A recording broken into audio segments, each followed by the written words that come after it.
In the past, Russia was an ally. Russia was a friend. Russia was a trading partner. Russia was a beautiful place. Russia was a good ally. Russia did a lot of good things for the world, mostly in World War II, and also in World War I. None of that, they helped us out greatly in previous wars in the past.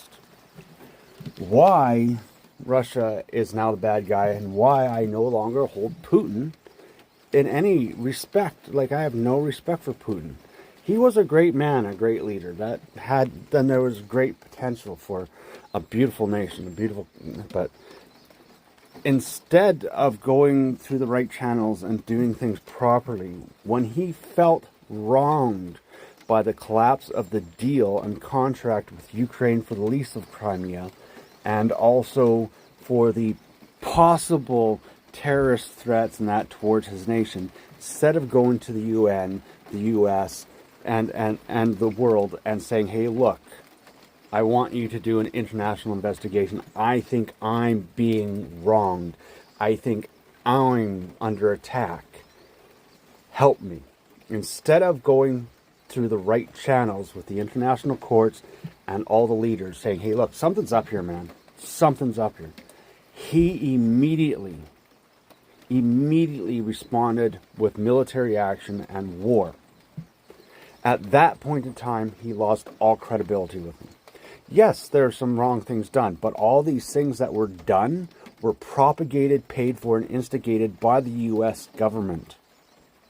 The U.S. government actually created this war. For what reason? I'm not going to share my thoughts on why, but I have a really good thought on why. But it was a war that was instigated and propagated by the U.S. government. For whatever reason. But Putin, yeah, he was wronged. But he went too far. He literally went too far. He should have never gone to war with the Ukraine, no matter what. He should have looked at his allies, the nations that were his allies at that time: UN, UK, Canada, USA, Mexico, Brazil, China, to have an international intervene, have the international government and laws intervene to look into it, to make sure that the best interests of Russia were being taken care of and contracts were upheld and things were done right. But the second he went to war and launched the first assault and attack, that's when he lost all credibility and became the villain. And now the United States is following suit.